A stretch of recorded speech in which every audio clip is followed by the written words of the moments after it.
This podcast is a project of the Climate Designers Network. This podcast was supported in part by grant funding from the U.S. Department of Education's Title IX grant program through the University of Illinois Center for Global Studies. The content of this program does not necessarily represent the policy of the U.S. Department of Education, and you should not assume endorsement by the federal government. Hey, this is Eric. Welcome to Season 4 of Climify, where this season we want to help change the system. In this second series, we're going to be focusing on the commercial segment. Our experts in this area are focused on how our collective system is organized. We're not talking about decisions like which produce to pick at the grocery store, although these lifestyle choices are very important. Our four guests play pivotal roles in the organization of our society, disrupting the economy at the institutional level and changing how products are imagined and created. The show format is a tad different this season.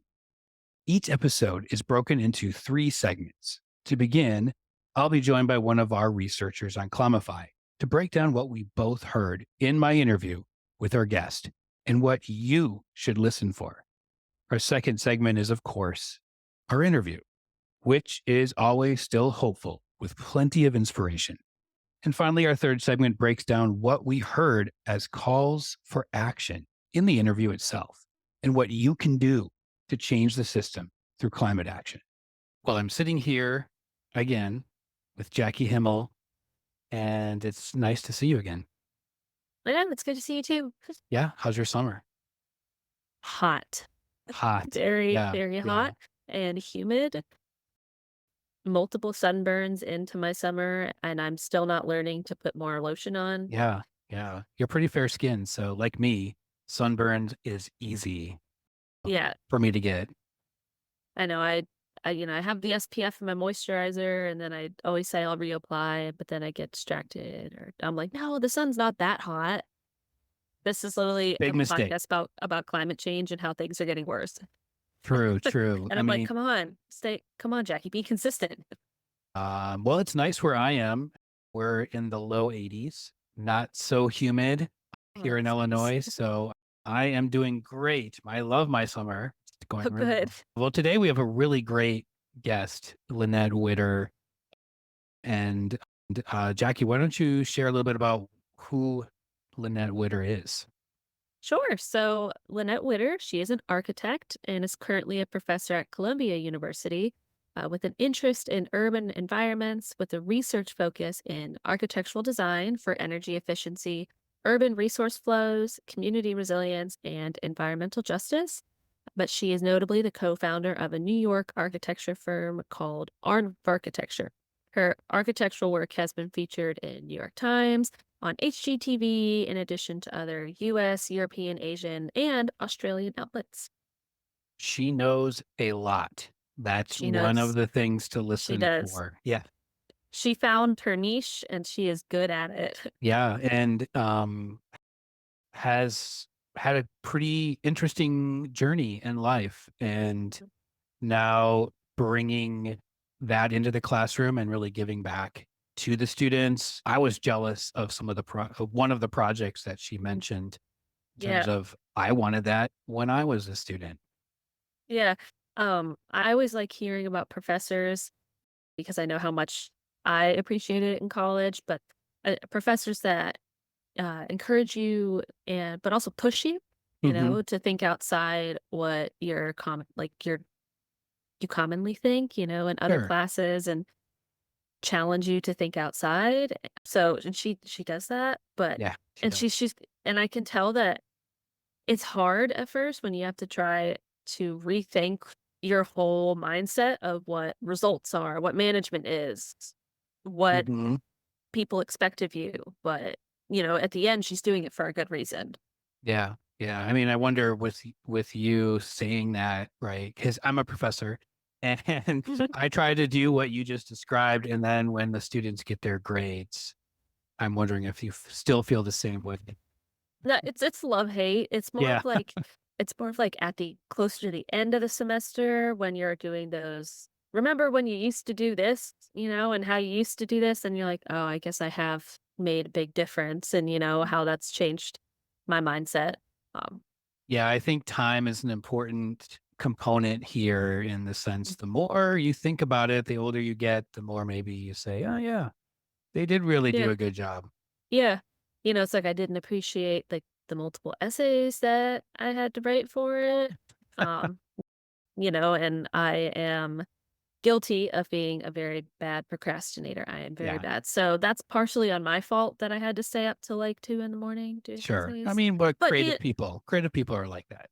yeah, yeah, and I gotta say, I could knock out some essays last minute. The sense of urgency kicked in and I could write, as many as I needed. Yeah, well, I mean, hopefully that skill set you can use again. You may not want to, but No, I mean, I hope that like as I get older, my time management skill gets a yeah, little bit better, but at sure. least I know I am capable of doing it. Yeah, yeah. Well, Lynette is someone you can obviously tell is an educator because you'll learn a lot about architecture. You'll Mhm. learn a lot about sustainable materials, nuances of both. It was quite a crash course for me, and I walked away feeling, oh wow, I learned something. Yeah, I have an appreciation for architecture, just especially like those old cathedrals and European Mm, architecture, um, and the weird ones, like just seeing how it's so interesting how people come up with this stuff. But yeah, hearing somebody whose profession is architecture, how they speak of it, why she loves it, and also how she challenged it to be sustainable. It's yeah, one of those things where, and architecture is different than like being an eco-friendly house where, you shut off the lights and oh yeah, energy. It's she challenges that of being like, no, like you can be sustainable just in renovations. hmm I never would have thought of that. yeah, for sure. And I really like how she, in her work, frames problems differently Mhm. and how she argues that that can really help change the system. Just reframing the idea Yes. and refurbishing, right? Like that's a big one. Yeah. Yeah. She has a certain comparison that I really liked. It was revolution versus reformation, which she will Mhm. talk about more. So I'm curious to see what everybody thinks about that. But I really like that because it's once again calling out those mindsets and expectations that you don't realize you have when it comes to something challenging. Yeah, What she faced a lot, challenging architectural projects and having people challenge her as well. of course. Yeah. And what other things should we be listening to?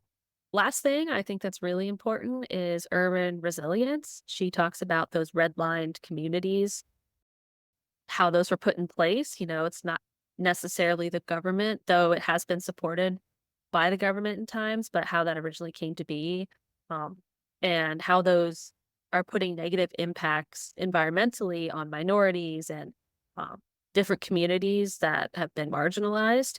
And I think she brings a really interesting conversation about that and how the downsides of poorly redlined planned communities in architecture. Yeah. Yeah. She does a great job defining that term redlining and Mhm. giving a history of it. So Yeah. pay attention for that. And without further ado, here's Lynnette Widder. Lynette, welcome to Climify. We're happy you're here and glad that you are taking some time out of your day, your busy day, to be with us here on the show. My pleasure. Thank you for the invitation. No problem. And you're invited this season because of the theme of what we're working with, which is change the system. So what we're asking every guest right off the bat is how you define a system. Coming from a long history of wanting to emphasize the wishing that systems were less able to integrate resistance or forces of change than they are, I think I've arrived at a moment in my life where I can value the flexibility of a system to absorb change for the better rather than seeing that as some kind of a compromise. So in the context of like the system at this point in history also begins to sound a little bit conspiracy theory like. Yeah, I can see that. So I'll try and be as specific as I can. When I think in the context of this conversation, the system as we can define it encompasses the built environment and human well-being and Mhm. human interactions within it. That's pretty general and broad enough. But one of the principles of trying to, let's say, right size or frame a system in order to address it analytically and intelligently is to understand that everything is not connected to everything, that Mhm. everything is connected to something, but that those some things may be better addressed by looking at them within certain boundaries. So I see. I'm trying to set the boundaries for this. I think in any anthropogenic human-made system like the built environment, it's easy to exclude parameters that are outside of human influence. Mhm. And certainly in the context of this conversation, that is also talking about human well-being and the built environment relative to climate change, relative to issues of resilience and sustainability, there's no excluding those extra human influences. The question is, and again, I'm being super broad, at what point is there a kind of intersectionality across influences? So if I take, for example, the problem of water, right? Yeah. We all know what a hydrological system looks like because most of us learned about it in grade school, right? Mhm. With precipitation and condensation and waterways and the atmospheric cycles. And that's like my level of earth science. Maybe I can go a little bit deeper, but I'll leave it there. Yeah. But if we start to think about water, what encompasses water or a water system here? Certainly it's the hydrological cycle, but it's also the influence of things like impermeable pavement. It's the fact that most places have water systems that are at least 50 years old, if not much older. It includes both legacy and new infrastructure. It includes new concepts about green infrastructure and green infrastructure solutions. It includes human behavior. It includes human failure, right? Yeah. I don't know how useful any of this is, but just to give a sense of how rangy systems are, but also how important it is to set adequate parameters. I think it's very useful because you mentioned something that I hadn't heard before, which was that not everything is connected to everything, right? Because I hear it quite often that everything's connected, right? And maybe to your point, there are some things that are out there that aren't necessarily connected as much as they could be. Yeah, I think a hierarchy of connections or relations is important. I know many people talk about the difference between something that is connected and something that is causally related. I think Mhm. the implication of everything is connected to everything is that there are causal relationships Right. throughout a system. And causal relationships at best are gradated. Some are more clearly impactful or more directly impactful than others. That makes sense. Whereas if you hold to the fact that everything is connected to something, but not causally related to other things, Yeah, that's then key. it's much easier to find boundaries. All of our guests this season, in some way or another, are working to change part of a system, right? And it seems like you're trying to do that with in multiple different ways. So, what system or systems do you think your work is trying to change? And also interested in what are the challenges that you're facing in doing that? Probably like everyone you're interviewing, my work covers a lot of different areas. Sort Yeah. of primary for me is teaching and academic work. After that comes, let's say, architectural work. Somewhere in between those two is work that I do through writing, through text. At the educational level, I think the system that I'm trying to change is maybe one around mindsets. I teach Hmm. now in a management program. Oh, really? And base tenet, yeah, I'm trained as an architect. I've worked at the level of cities. I've worked at the level of building. I've worked interiors. I've taught architecture, and I still do work mostly in renovation at an installation scale, but I teach in a management program. And a Interesting. small handful of my students come in with some knowledge of the built environment, either through construction or real estate, rarely through design. And there, I think the important system that I'm trying to change is the way in which problems are framed. So the way problems are framed from a management perspective, the primary tenet of management, which goes back, I think, to the 1950s, is the idea that if it's not measured, it can't be managed. So the first step in management is quantitative rather than conceptual. I find that management is so solutions driven and so results driven that most people's approach to understanding a system is to say, what result is it producing? What result do I want to get to? And how do I reverse engineer a solution from where I am to where I want to be? Hmm. Rather than saying, why is the system producing this results? And the answer to that why can range again from human behavior to financial institutions to the age at which something like an infrastructural system was set up to more broadly the way things are conceptualized. So I think that that sort of thought process and my one of my observations, as long I used to teach, I taught for a long time at an art school. And when I Oh, was which teaching, one? I taught at RISD. I Oh, was, yeah. yeah, I was at RISD for 15 years. I was department head for 5 years. I loved my students there. I loved many things about it, but the struggle with the students was to get them to finish something. Because as Hmm. far as they were concerned, the project was theirs, it was in their heads, and whether or not it hit the paper, it had existence, right? The Yeah. problem with my sustainability management students is to not have them ask on the first day of class, what are the deliverables? What do you want from Is me? that what they ask? Yes. Solution Not driven, all of right? them, but it's like a complete sea change.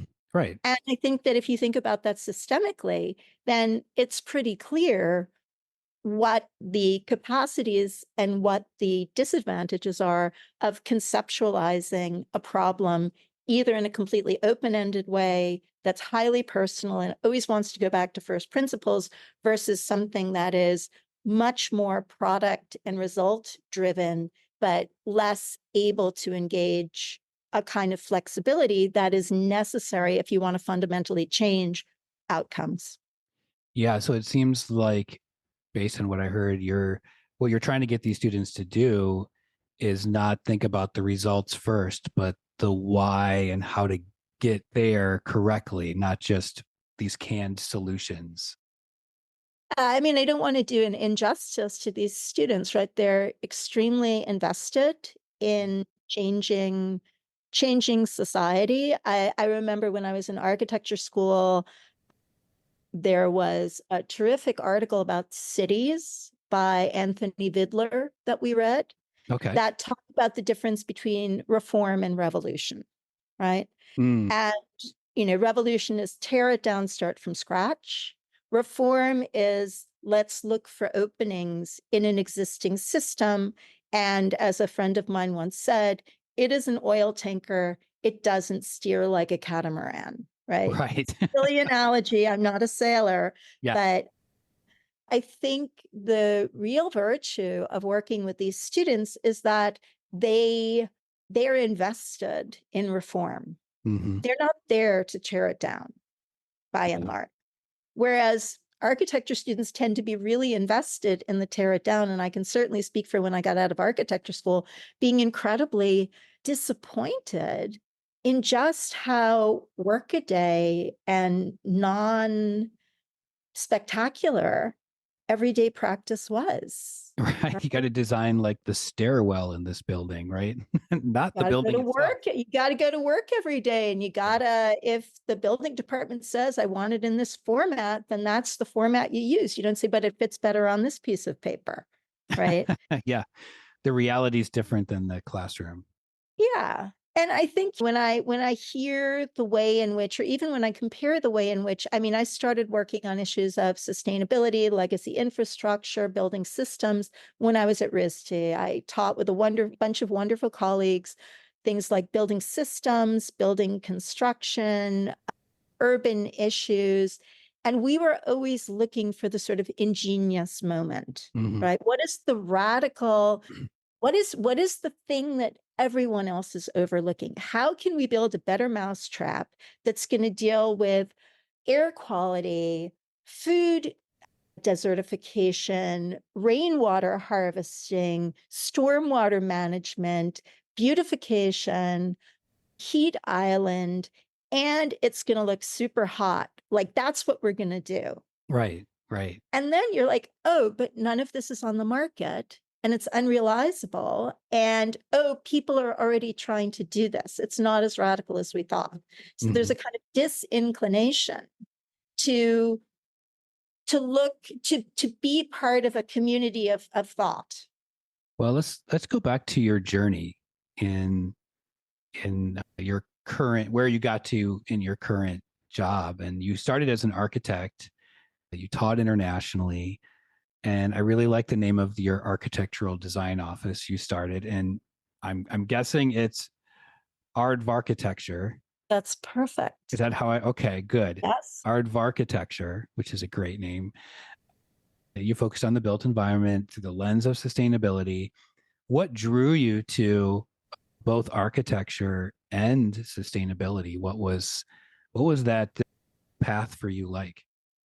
The sort of aha moment at the nexus between architecture and sustainability was actually when I was working in Switzerland in the actually not late 90s, in the mid 90s. Mm-hmm. Um, so probably around 93, 94, that might even have been the early 90s for all I know. And I was asked, I'm fluent in German, so through whatever pathways that I don't recall, I was hired to do a translation of an exhibition catalog for the architects Burkhalter and Sumi, so Marianne Burkhalter and Christian Sumi. And at the back of the catalog, they had a series of comparative wall sections through the different buildings that were in the catalog, and they were all primarily timber buildings. So Mm-hmm. one was timber clad concrete, some were timber and steel, etc. There's no, for all of the demands for material purity that we are brought up with as architects, everything is a hybrid. And they were calculating something that they called gray energy. And I was like, what is that? That was embodied energy. So Mm-hmm. there they were 30 years ago, already doing calculations, not just of the energy performance of the buildings and what was then kept. I mean, in Europe, a U value is more frequently used. It's simply the inverse of R value. Yeah, I was going to say, yeah. Tracking the rate of translation of energy through a building wall. That was the first time I'd encountered those considerations. And I'd also say I did all of my architectural studies in the US. I worked for some really great offices in the US too. But the attitude towards the building detail was all about how unusual and poetic and expressive it could be, rather than about the material and the labors and the physical performance of it over time. And it was a radical rethinking when I got to Europe and I was asked to develop a facade. And I was given two color pencils, a red one and a blue one. And the Oh, red interesting. was for me to track what was warm, and the blue was for me to track what was cold, because those two lines should never meet. It was my introduction to the thermal bridge, but in a graphic, clear empirical context. So I attribute certainly my interest and my capacity in construction detailing, my interest and my knowledge about building systems, and my commitment to the nexus between architecture and considerations of resources, sustainability, and I'm going to throw labor in there too, Hmm. because labor is so undervalued. That really tracks back to my time in Switzerland in the 90s. It reminded me of when you said red pencil and blue pencil, if you've seen The Matrix, right? Like here's the red pill or the blue pill. Which one are you going to take? So I thought that's maybe where you were going there. But No, I your haven't. story's even better. Your story's I even haven't seen The Matrix, but I did watch the movie Keanu last weekend, Oh, there you go. I mean, which is about a cat. oh, not Keanu Reeves, but He has a cameo in it. He speaks the cat's voice. amazing. Yeah. Yeah. So if you've ever seen John Wick, the whole movie's about Keanu Reeves revenging the death of a cat. So That I will put that on my watch list. right. Well, you talked about reform, and I think that's an important word versus revolution, right? Can you talk more about your rethinking the system of architectural practices? You mentioned reform. You also mentioned, I think you said refurbishment. Can you talk more about that? So the emphasis in teaching architecture or in architectural practice very frequently is on the new. But in part because my architectural practice that I co-founded was located in New York City, there wasn't a whole lot of new going on, with the exception of, let's say, second homes, Interesting. of which we designed a couple and built none. But that's not true. That we did build a second home, and that was after 15 years of architectural practice in New York City, our Wow. first ground up building. So there's no choice in a place like New York City if you're working in a small scale architectural business, except to embrace renovation.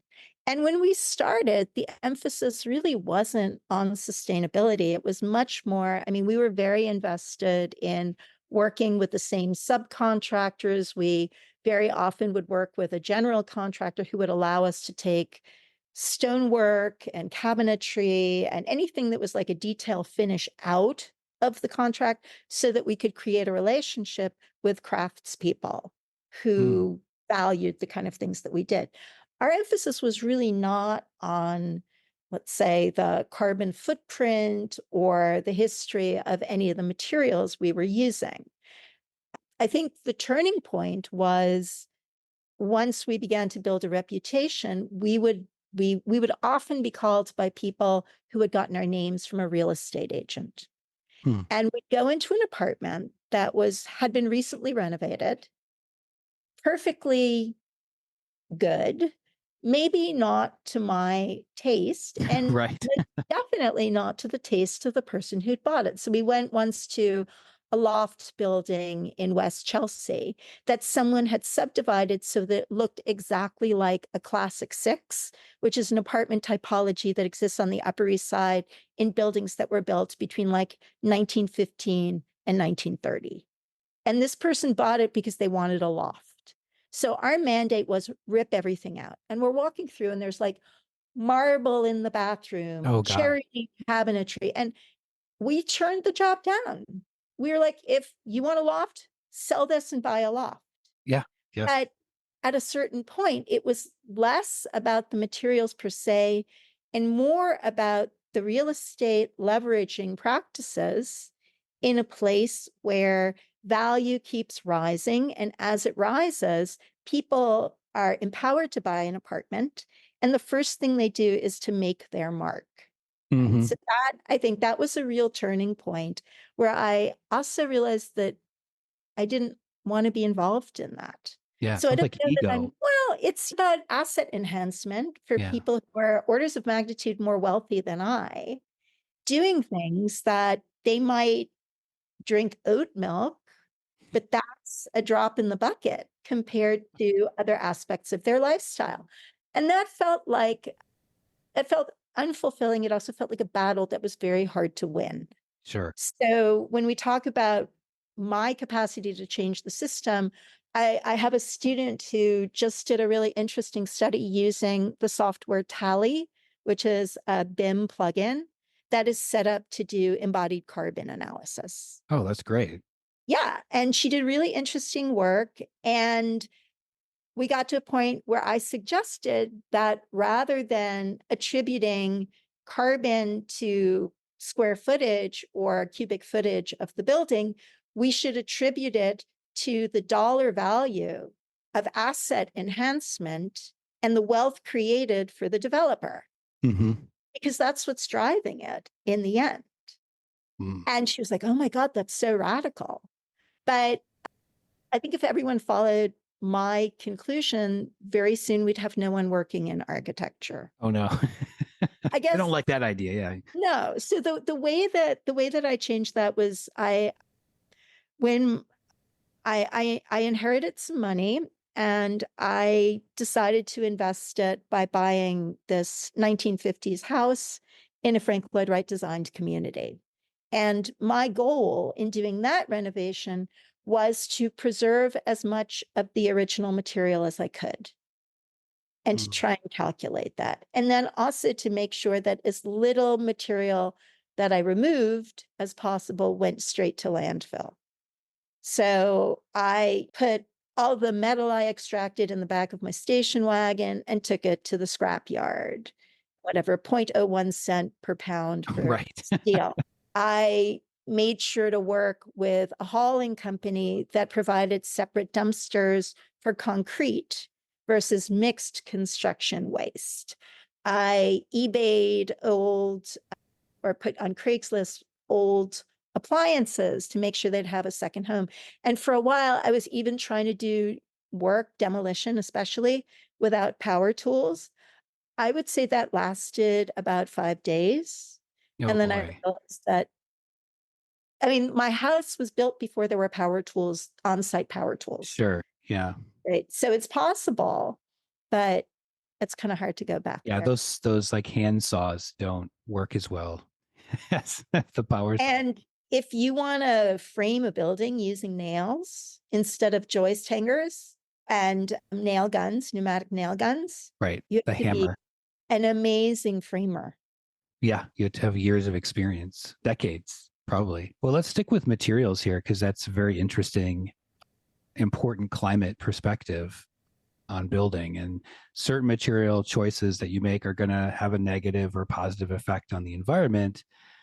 There's a term, earth construction, also called farm to building. It uses natural and readily available building materials. What kind of earth construction materials do you think are suitable for like building in New York, for instance, or in upstate New York? And how do you find these environmentally, socially, and economically viable materials? So I have some experience in earth construction.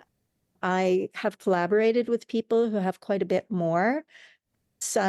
One colleague from RISD who was doing a lot of community-based work in Mexico. Another colleague from Colombia who's taken very high-tech approach, 3D printing it, etc. I would say that this maybe loops back in your question about systems, right? You can build with what's available, what's market ready. Mm-hmm. We're lucky in the US that there is a fairly well-developed earth construction community. It's mostly located in the southwestern part of the United States, but it's also viable here. And the two ways in which earth construction is most relevant to New York City, or would be in interior finishes. So there are a lot of advantages to I've worked in compressed earth block. I've also done a little bit of work in rammed earth. Compressed earth block, the embodied carbon comes mostly from the compaction, the machine that makes the block, and from transportation and from excavation. But the material itself is simply earth. There are add-ins that can give it greater structural or water resistant capacities. But for example, in an interior project, I'm sitting in a New York City apartment right now. I know for a fact it was built in 1955 to 57. And all of the interior walls are a construction type that no one would use, which is metal with stretched lath and a kind of gunite concrete layer that's been plastered. So I do Yeah, not have drywall around me, right? that's my house too, 1955 plaster. There you go. All these walls could be earthen block. Hmm. Every single non-bearing wall in this apartment could be made out of earth block. It would be thicker than a traditional 2x4 wall, but its embodied energy would be an order of magnitude less. It would Wow. have better soundproofing capacity. Earth is also hygroscopic, so it maintains, I know everyone complains in the winter about how dry it is because of heating. Yes. Soil holds water, so it creates, I don't have the research backup on this to know that it would happen this way in a New York City apartment, but it holds moisture, which it's much less temperature active. It has thermal lag and thermal mass. So as seasons shift, it tends to be more regular in temperature. All of those things make it a great candidate for interior partition walls, especially since its inadequacies are bearing capacity and moisture, right? Mm. Because it melts. Another way in which it could be used would be in earthen plaster. Earthen plaster is really beautiful, has many of these same capacities, and because earth has different pigmentation and or pigmentation can be mixed in, you don't need paint. And the carbon footprint of latex paint is quite high, also given how often people repaint. That said, earthen plaster is upkeep intensive, right? So Okay. any system requires also an assessment of trade-offs. But I Sure. think those are both the plaster and interior partition walls are some obvious ways in which earth could be much more widely used. And I do know from having gone to various conferences that earth or turf building was really widespread across the United States in early waves of settlement because there weren't brickworks and there weren't sawmills. I don't, there's so many ways in which I do not want to go back to the 18 teens. Sure. Tell you how glad I am that I was not born in the 18 Yeah, there's teens. vaccines now and things like that. Yeah, I mean, 50% of women don't die before the age of 30 in childbirth or Sure. whatever. Yeah. Let's I'm not go back making, to that. No. I'm making up a statistic, but It's close, probably. in any case, I mean, I do think one thing that we could go back to would be greater capacity and greater willingness to, let's say, husband or care for Hmm. the places that we live and the architecture that we inhabit. And I think that natural materials demand that in a way that manufactured or chemically developed materials do not. And Yeah. that is a hurdle. I'm thinking about just like me or the average person living in a house, and I want to make more informed decisions, small, large scale. What's your advice on that when it involves? Can I go to Home Depot, for instance, and get anything that's going to be better if I need to do some home improvement, for instance? Anything that prolongs longevity or that has a longer life cycle is probably the best thing that you can do. Hmm. So, for example, using vapor active stain instead of paint on a house, that Oh, makes a interesting. difference. Yeah, if you have a wood clad house and you use stain, and you can use a stain that has pigmentation in it, that allows the moisture that is naturally occurring in the atmosphere as soon as the temperature drops and it creates condensation, the sun shines on it. that will make the paint blister. Mm-hmm. If you have a stain, that can it preserves the moisture content of the wood. It gives the wood greater longevity. It protects it against UV. So a choice like that, stain versus paint, that's an obvious one. Prolonging the life cycle of things is really important. A Okay. lot of times, and understanding trade-offs. So in refurbishment, one knee jerk, let's say, or one initial response is to look at the windows and to say, oh, I have single pane windows. These are terrible. I'm going to replace them. But if you look in terms of R value, the R value of a single pane window is 1. And the R value of a thermopane window is maybe 3. Mm-hmm. Whereas if you go back in and open, if you really want to make a difference, the first thing you should do is airtight your windows, caulk them, replace weather stripping, make sure they function well, put up storm windows, because it's the air infiltration that you'll be feeling before you're feeling heat loss because of an R value problem. The embodied energy that goes into producing a thermopane window is enormous. It will Mm-hmm. take years and years and years and years of energy savings just from R value to amortize that.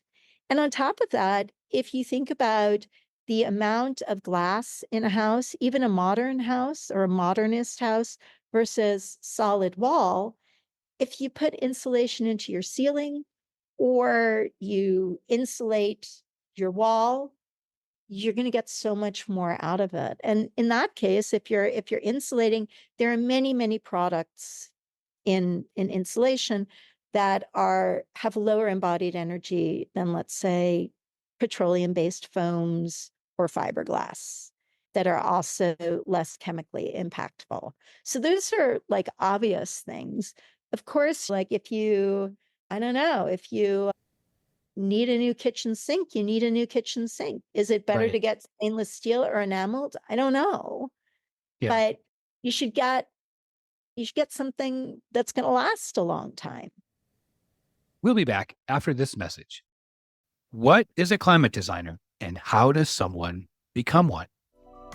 In a field guide to climate design, Matt McGilvery looks at the intersections between the climate crisis and the design jobs we do every day to show us that meaningful change and activism should not be judged by its size, but instead by its effects on the world around us, and that being a climate-minded designer doesn't necessarily mean looking for a greener job. Every designer has levers they push and pull routinely that affect the environment in good or bad ways. So, in a certain sense, every designer is a climate designer already. The role is not defined by doing a different job, but in doing our jobs differently. A field guide to climate design releases August 1st, 2024. For more information or to stay up to date, follow at CD Field Guide on Instagram. 25% of all profits go directly to the climate designers. You also wrote this really great book, Architectural Live Projects. The subtitle is Pedagogy into Practice. And can you discuss more in greater detail what live projects means and what do you hope that people get out of reading that book? So I actually co-authored that book, and the person with whom I co-authored it is British, and live projects is a term that is much more frequently used in that context. I mean, it's called different things in the US. It might be called practice ready pedagogy. It might be called community engaged pedagogy. Might be taken in the form of a capstone or community work. The idea behind live projects is that on the one hand, every profession has a responsibility to offer something back. Mm-hmm. And what a live projects paradigm allows proto professionals, let's say, architects in training to do is to invest part of their educational effort not only in their own edification, but in responding to some kind of need outside of themselves. This is really prevalent in a legal context. There are many law firms that do pro bono work and that require pro bono work of their partners every year. So that's one part of the paradigm. Of course, architects in training have a different capacity than fully trained architects. So for the community, it's also an opportunity to become a better client for professional work. Hmm. The way that an architecture student or a group of architecture students might approach a problem like a community garden needs backflow protectors, raised beds, and a gardening shed. What is the easiest way to do it? Go to Home Depot. Right. What is the most inclusive or most thoughtful way to do that? Get a bunch of architecture students who are willing to put their sweat equity in, and a group of architecture faculty who are willing to guide them through it, and put something together that can be realized and that then the community can take forward with them, where they've learned a thought process, they've learned a set of skills, and they have a design to follow. At the same time, the students have learned from the community what it really means to respond to need rather than to invent Yeah. needs. So if I were to frame what I would hope that people would get out of thinking live projects, it would be that kind of reciprocity, that reciprocal learning, rather than a conventional either client consultant relationship where both have their own priorities and fears that might be at odds with one another around a project, but also a way of, for certain communities, gaining access to certain kinds of professional advice or skills or languages from which they might otherwise be excluded, and for students to go beyond the very tightly circumscribed world of making up a design in the context of what's possible on a desktop. If I was a student again, a project like that would be so meaningful to me, because I think part of getting into design was having people see my work. But if my work, right, was doing good out in the world, like that project describes, I think that would be a lot more of a, I would always remember that project, right? So I think that'd be an amazing thing to do. I mean, we did projects like that when I was at RISD, and they were also incredibly valuable. I mean, going back to materials and labor again, because and this is not my idea, this is my office partner used to always talk about the order of magnitude of increased effort Hmm. from conceptualizing something to sketching it, to drafting it, to putting it into working drawings, to going out and buying the materials for it, to finding the people who were skilled enough to build it. And at each one of those levels, the ante is upped. I don't know if it's up by a factor of 10 every time, but let's just imagine it is. It's like a kind of increasing circle of scales. And what students really learn in moving from their desktops onto a site was not just these sort of communicative and design-based experiences, but also the incredible value of labor and material, right? I mean, Yeah. I'm much better at drawing details than I am at realizing them. I found that out in renovating my Yeah. house. Yeah. Not only when I decided, yes, I actually need to buy a Makita cordless drill because the screwdriver isn't doing it for me, but also when I had to and I really I didn't do any of the finished detail and I didn't do any of the heavy framing. I did all of the interface between the two. So I That's still remember impressive. That's really impressive. Oh, I remember the people who built my house were so skilled that it never once occurred to me that anything could be out of plumb. So I remember having to hang a small sink in a bathroom, and I had detailed the door in a way that once the door frame went in, the sink would no longer slide into place on its hangers. Hmm. So first I measured everything. I designed a bracket because the sink wasn't supposed to be hung that way. There was a waste pipe that we had to get around. I went to the steel worker. I got the bracket. I put it in. I shimmed it into place. And I'm like, why is the sink not sliding? I measured everything right. It was because the wall wasn't 90 degrees. So then I had to Interesting. take everything out, shift it over, shim it again. It took me like 2 days to hang this sink. And when the cabinet maker who was putting in the door frame and the door arrived, he was in hysterics when I told him the story. He thought it was the funniest thing he'd ever heard. He's like, that's like baby steps. The first thing you do is make sure things are plumb. Measure twice, cut once, That's a good right? advice. Yeah. Well, if you're a listening and a homeowner, one word of advice, as I have learned, as that is, never do any plumbing. I tried plumbing on my own. I see you're laughing about it. A quick job turned into like a $1,500 mistake in which a plumber was hired, and so now I always hire the professionals to come in to do plumbing. Yeah, I mean, the idea that there is unskilled labor on any job site is so patently absurd. Right. I think this was also a point that I reached when we were doing interiors work here. We had one interview where the client was working at Donna Karan and told me that she traveled around the world helping them set up flagship stores. And when she wanted a wall somewhere, she would tell the contractor, build a wall there. I'm coming back tomorrow to see it. And if I don't like it, you're going to take it down and move it. And then she turned to me and said, so why do I need you?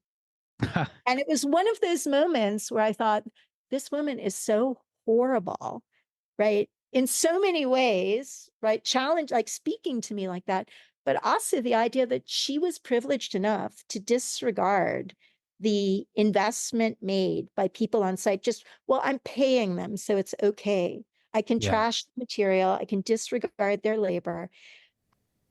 That's one place where architects could really do a world of good. Yeah. Architects, of course, are representing their clients' interests and the interests of the people who are paying them, but they're also representing back to those clients the interests of everything that's being invested on the site, whether that's the skill and the time of the people involved, whether it's the real value of the materials. Nothing is worthless. There's no free lunch, right? I get that from Yeah. management.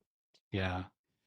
Well, you talked about community early on, well, just a few minutes ago, and that touches upon another part of your work, which is really important, which is urban resiliency. And can you define what that means, especially when it comes to climate change, and maybe how communities that are more susceptible to climate change now and into the future can be better informed about greener infrastructure?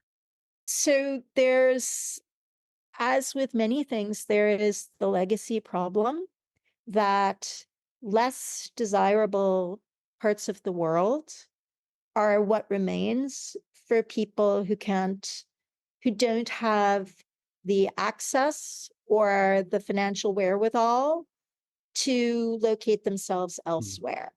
Mm-hmm. And there are a million studies. Redlining in the US context has become sort of the paradigm for that.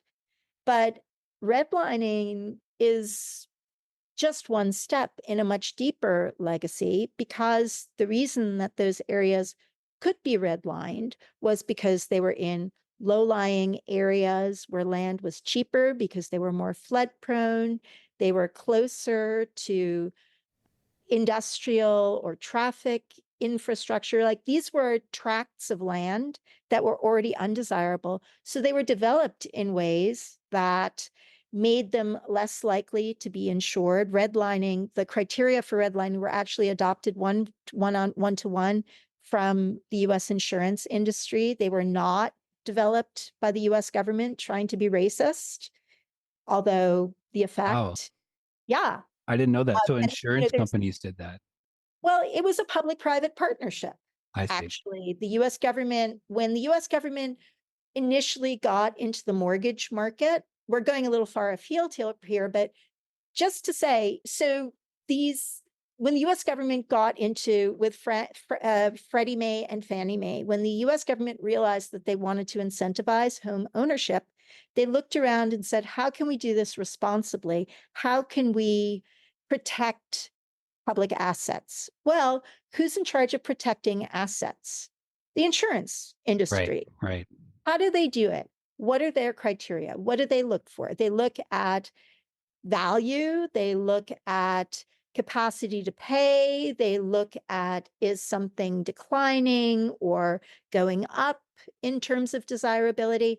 And of course, the areas of the city that were peopled by immigrants, that had older housing, that had less access to infrastructure, those were higher risk areas. The fact that that was a reinforcing and systemically discriminatory cycle was not what was at stake. It's a direct result of that. I see. And I'm not saying any of this to diminish or excuse. I think it's really important to keep that in mind when we think about urban resilience, Mhm. because the people who live as renters in low-lying areas or in areas with environmental justice legacy or areas where property values are lower or where through either default or through old easements, etc., public agencies are likely to own land that they are likely to reuse for new infrastructure projects. Those are people who, through these self-reinforcing cycles, whether they're the location and the value and the exposure of that land, whether they're discriminatory finance and real estate cycles, whether there are other legacy issues, it's the same populations over and over Mhm. and over again. And I think that there is now much more awareness and attention to it. But the fact is that cities need infrastructure and it needs to go somewhere. Yeah. And no one wants it anywhere, Mm. right? If we turn every rail line into a bike trail or a park, then we have no recourse to freight lines when we're trying to get trucks off of roads. True. Yeah. I mean, I think that there are certainly in New York City and in places like Chicago, and these are the places that I'm familiar with, there are amazing not-for-profits primarily, but also governmental agencies that are aware of these challenges. The Center for Urban Pedagogy in New York, for example, does amazing work setting up teaching tools to explain to people what their rights are, what the impact, let's say, of stormwater management is, what some of the alternatives are. We Act, a group in New York City that works on the energy transition, a just energy transition through job training, through location, through community power, through education, etc. Another example, Chicago, I mentioned, and these are sort of names that are on the tip of my tongue because of a workshop that I'm helping to set up. Metropolitan Planning Council is a convener organization that has worked with, especially Chicago has terrible stormwater problems, mostly because of Yes, they climate, do. Yeah. right? And they had a huge stormwater management project, huge hard infrastructure stormwater management project that took 15 or 20 years to realize, gigantic in scope, inadequate to the scale of present problem. MPC has worked as a convening organization with local communities, with engineers, with agencies, with funders, et cetera, regional planning, to do things like make a stormwater retention pond part of a park landscape for a town that is depopulating and is trying to draw people back. Yeah. Do work in public schools, like understand who are your constituents, how can you best serve them. So I know that these agencies exist. There are other states that are doing similar, that are really active in legislation. I know California, for example, has a huge amount of innovation and also real restrictions on things like public pensions Hmm. in terms of how the money can be invested and how that plays out in terms of things like sustainability, resilience, and environmental justice. Like, where, if you're going to park pension money in real estate, how and where do you do it? Do you invest it in affordable housing or do you invest it in an office park? Yeah, that's a great question. This leads me to my final question for you. And that is, as you're an educator, you've taught a lot of classes.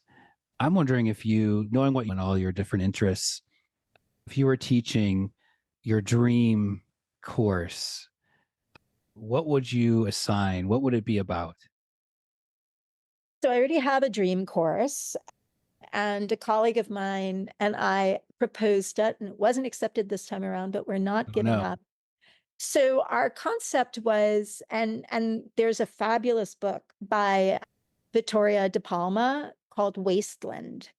And in it, she's talking mostly about the 18th century landscape movement, but goes back to the idea of wasted land, the commons, and the idea of the sort of God-given mandate to improve land, whether it's through agriculture, whether it's through forestry, whether it's aesthetically.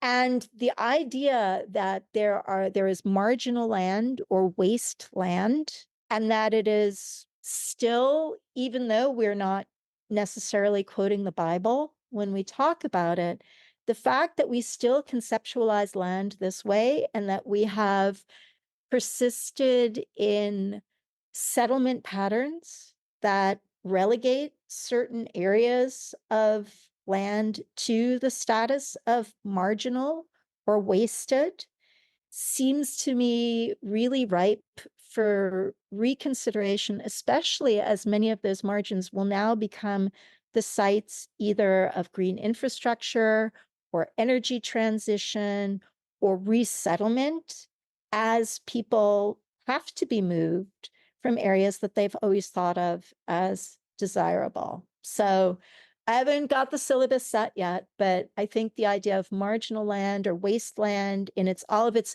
historical depth and all of its future relevance is where I would want to spend some time. That sounds really, really interesting class. And wondering then, final thoughts from you. There, you work with students, you work with young people, you have a lot of experience in the world. What advice do you have for people who are trying to impact the systems in which they live?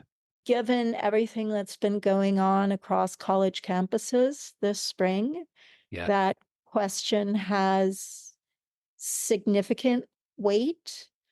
I said before that not everything is connected to the same degree. I think it's important to understand where impact, where influence can be had. Hmm. For me to express a perspective about something that's going on in a country halfway around the globe is absolutely my right. Sure. But I don't voice that opinion thinking that I am going to change what's going on halfway around the globe. If I think about the way things I'm not in favor of or things that I want to support are either being stymied or facilitated by things over which, because of their local presence, have some influence, then I would want to start there. And that's saying nothing about the means that I use. The means could be radical or they could be very small scale. But I think that would be my advice, right? Understand the totality of whatever system you're trying to change, and then look for the piece of it into which you can directly intervene and Mhm. at which you can begin to measure your success and build from there. And that's a kind of incrementalism that, I mean, I have a 24-year-old son. When I say stuff to him like this, he's like, you don't get it. You really don't get it. Right. And probably if I'd said it to myself when I was 24, I'd be like eye rolling. Right. Yeah. I mean, whatever. What did I want to do? I wanted to read Marx and go out and change the world. But getting completely lost in looking for that immediacy is probably not fulfilling either, especially when you're a young person.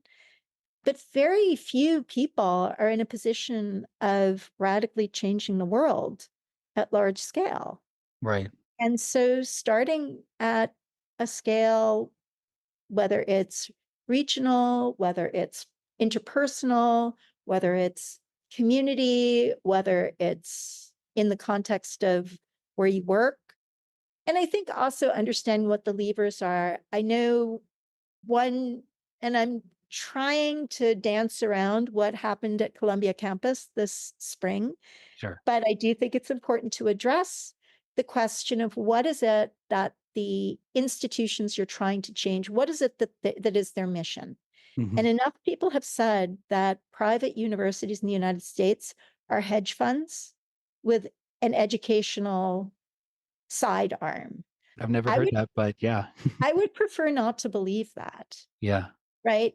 And if I'm a student and the biggest ask I can make of my institution has to do with its financial life, then I would wish for a recalibration and a reconsideration of, well, I totally buy follow the money, but I also feel like, what else is there? There's a reason that people are now flocking to the idea of the B corporation, Correct. where, right, where institutions have multiple and complex and sometimes competing objectives. Yeah. So maybe that's one way to think about, where do you put your effort? Yeah. And maybe even your money supporting those corporate B corporations that are doing this. Well, thank you, Lynette. It's been a wonderful hour talking with you, and I really appreciate your time. Thank you. Well, I'm back here with Jackie Himmel yet again, and it was a great conversation with Lynette. And like I said in the beginning, I feel like an architect junior, if that's a term, just by how much I've learned from her in this conversation. Yeah. I don't know about anybody else, but I grew up watching those HGTV TV shows, Oh of yeah, those flipping the houses and those, changing, renovating and all those like different homes. So, but Lynette brought, a different perspective as well, because HGTV, they play into the mindset that she was talking about, how it's revolution, tear everything down, start over, right, instead of let's work with what we have and how can we be sustainable, and not everything's trash, and not everything exactly. immediately needs to be thrown away. There's many different uses you can use from it, which sometimes you don't really see in the HGTV shows, though No, I love them because, it goes from like a very not so pretty house to a glamorous house. of But course. but Yeah, yeah, and I loved hearing her story about how she bought the 1950s house in the Frank Lloyd Wright styled community. yeah, yeah. That was a And great story. she was basically like, well, everybody's saying that I can't renovate it sustainably, so I'm gonna do it. And she just, Hmm. bought a rundown house and, challenged all of her mindsets. And I gotta give it to her. I admire her perseverance to want to be as sustainable as possible and not even wanting to use power tools. And I give her props for that. I give her a lot of Oh yeah, props because I don't I mean, power tools I am still not the best at, but I can't even think about like what would go before that. it's How true. do I even make something without power tools? So I love seeing her and I love her honesty about it too. It's like, Hmm. oh well, sometimes you need to use energy and sometimes you have to sacrifice a little bit of sustainability for efficiency. Yeah, yeah. I mean, she was very frank and honest throughout Yeah. everything she talked about. Yeah. Yeah. I loved her how she highlighted the importance of reusing, Hmm. especially with that house that she renovated.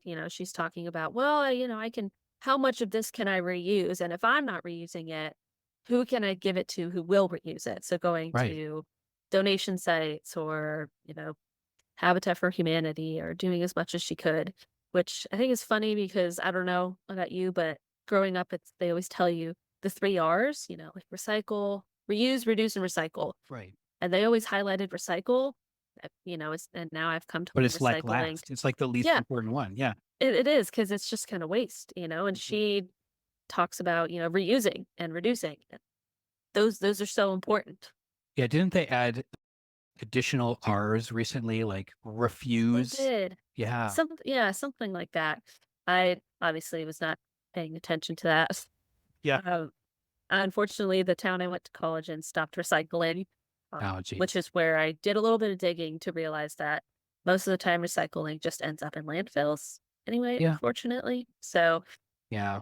Reduce is there first for a reason, and then yeah, reuse is there second for a reason. Those are the most important in that old yeah, 1970s. I think that's when it came out motto. yeah, yeah. But everybody's like, "Oh, recycling, it's so easy." And I wish it was as good as it sounded, and as easy as Hmm. we wished it would be to make a difference like that.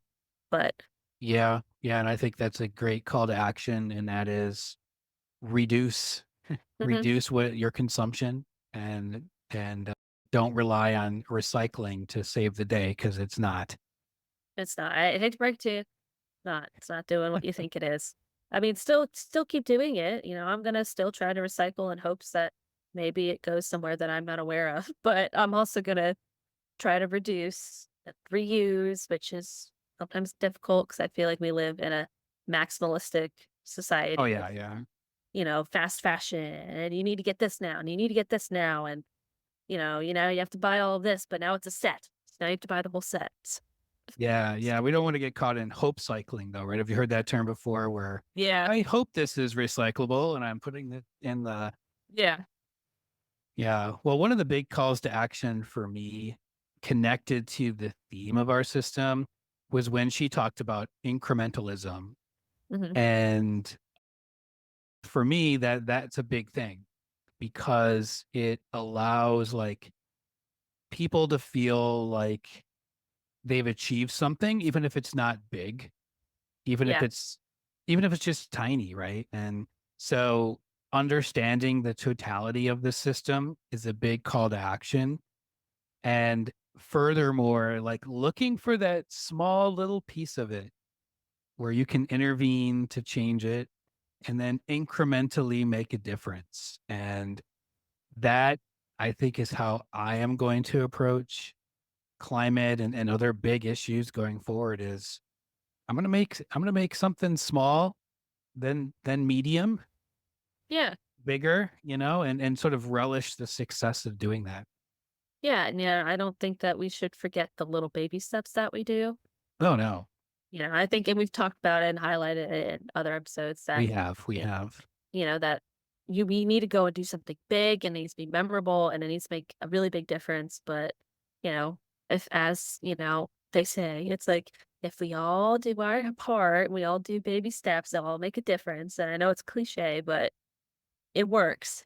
It works. Yeah. No, I think the other thing, back to your refurbishment comment, that I viewed as a call to action from that, was her message of, don't think about the solution first Hmm.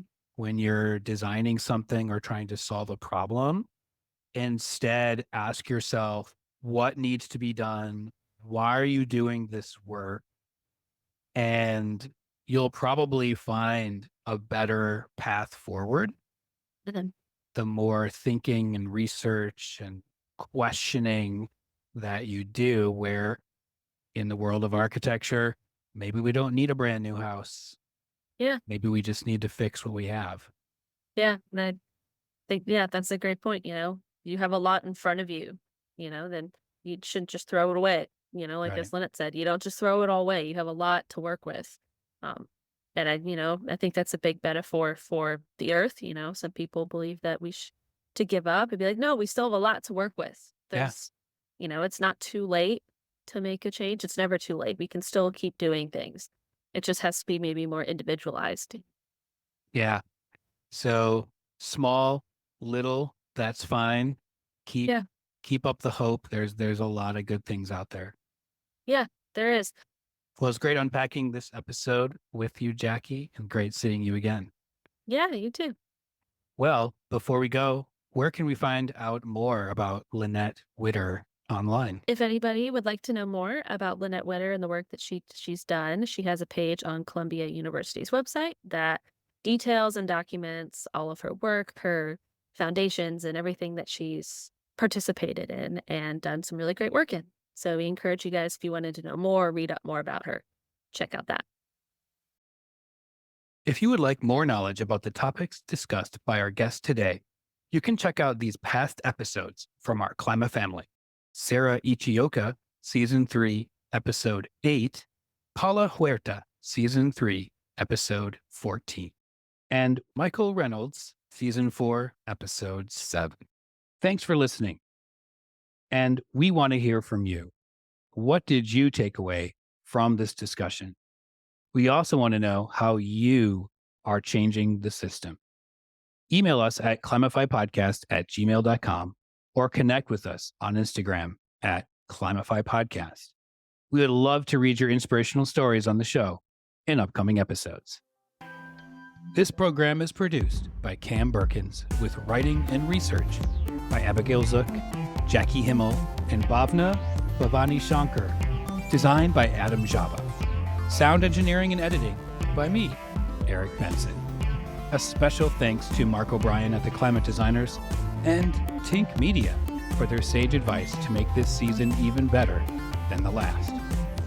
You can find design prompts and more information on all our guests this season at climatedesigners.org/edu/Climify and on Instagram and LinkedIn at Climify Podcast.